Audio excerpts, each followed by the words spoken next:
चीन ने देश के आधुनिकीकरण की प्रक्रिया में एक महत्वपूर्ण रणनीति को केंद्र में रखा। यह नवाचार प्रेरित विकास रणनीति है।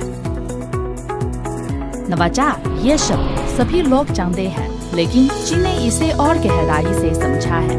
इसे मूल नवाचार, एकीकृत नवाचार और खुले नवाचार में विभाजित किया है।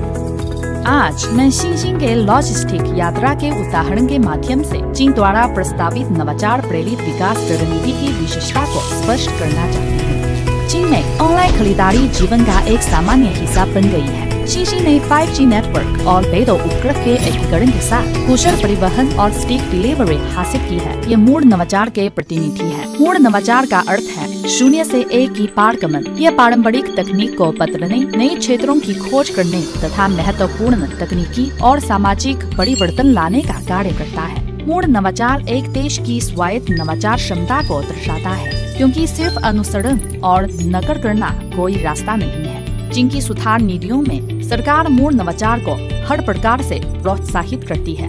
उदाहरण के लिए आधारभूत अनुसंधान के लिए वित्तीय समर्थन बढ़ाना, उद्योग, विश्वविद्यालय और अनुसंधान का गहन समन्वय करना और वैज्ञानिक उपलब्धियों को वास्तविक उत्पादन में रूपांतरित करने की प्रक्रिया को तेज करना।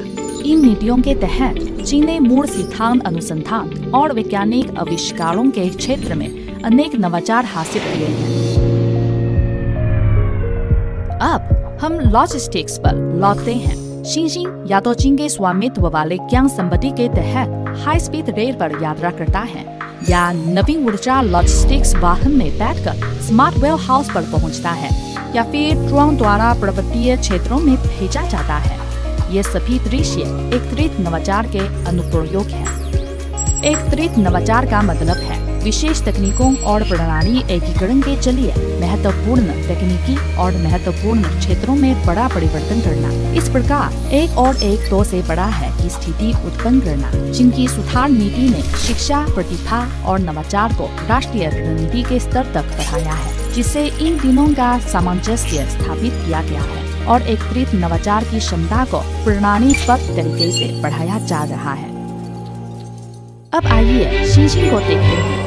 वह अब मुक्त व्यापार क्षेत्र में पहुंच गया है और दुनिया की यात्रा करने को तैयार है। चीन के लॉजिस्टिक उद्यमों की सेवाएं अब विश्व के 200 से अधिक देशों और क्षेत्रों में फैली हुई है। चीन ने वर्ष 2024 में 2 मिलियन से अधिक बिजली वाहनों का निर्यात किया। बेइडो प्रणाली की सेवाएं और उत्पाद 130 से अधिक देशों में वितरित किए गए हैं। यही है खुला नवाचार।